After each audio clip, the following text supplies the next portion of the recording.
ആര് പറഞ്ഞിട്ടാ വിനുവേട്ടൻ ഈ കുറ്റം ഏറ്റെടുത്തത്? ഒഴിഞ്ഞു മാറരുത്. ആരുടെ ഭീഷണി ഭയന്ന ഈ കുറ്റം ഏറ്റെടുത്തത്? എനിക്ക് സത്യം അറിഞ്ഞേ പറ്റൂ. പറ വിനുവേട്ട.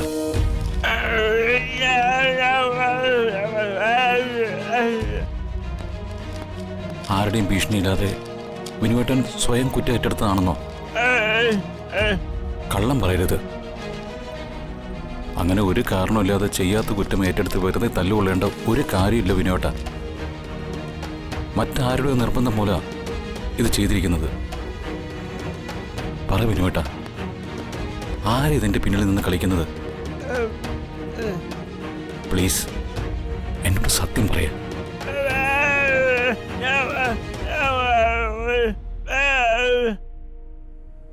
സത്യം പറയില്ല അല്ലേ? എന്നെ വേദനിപ്പിച്ച് അടങ്ങുന്ന നിർബന്ധമാണെങ്കിൽ ഞാനൊരു സത്യം അങ്ങോട്ട് പറയാം.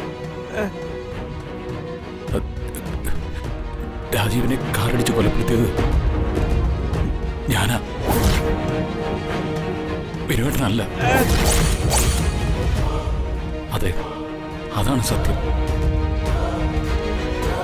അന്ന് പഞ്ചായത്ത് ഓഫീസിലെ പാർട്ടി മീറ്റിങ്ങിന് അത്യാവശ്യമായിട്ട് എത്തേണ്ട ആവശ്യം അച്ഛനുണ്ടായിരുന്നു.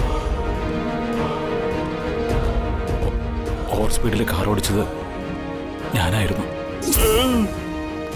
വന്ദനയെ താലി കെട്ടാൻ കല്യാണ ഓഡിറ്റോറിയത്തിലേക്കുള്ള യാത്രയിലായിരുന്നു രാജീവ്. അന്ന് നല്ല മഴയായിരുന്നു.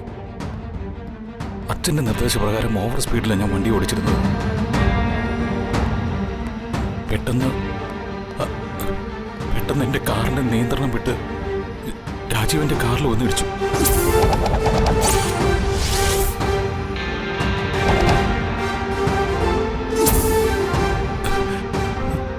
ആ ആക്സിഡന്റിലാണ് രാജീവും അമ്മയും കൊല്ലപ്പെട്ടത്. ഞാനാണ് കുറ്റവാളി. ഞാൻ മാത്രമാ.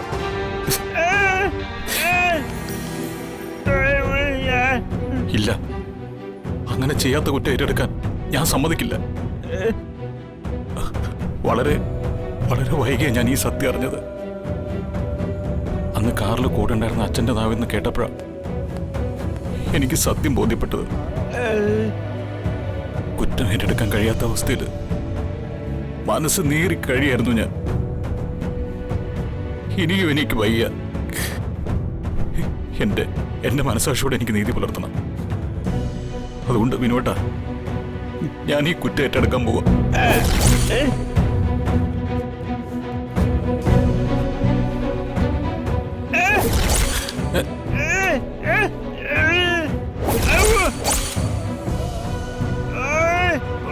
വിടു വിനുവേട്ട.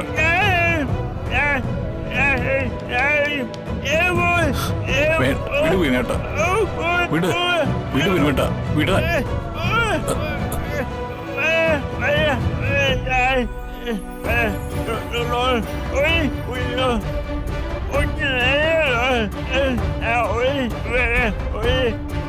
വന്ദനയും ദീമോളെ സംരക്ഷിക്കാൻ ഞാൻ പുറത്ത് നിൽക്കണമെന്നല്ലേ വിനുവേട്ടൻ ഇപ്പൊ പറഞ്ഞത്. അങ്ങനെ പുറത്തു നിന്ന അകത്ത് കിടക്കുന്നത് സത്യമായിരിക്കും. സത്യത്തിനെ തടവിലാക്കിയുള്ള ഒരു കുടുംബജീവിതം അതിനെനിക്കാവില്ല. മാനത്തെ കൊട്ടാരം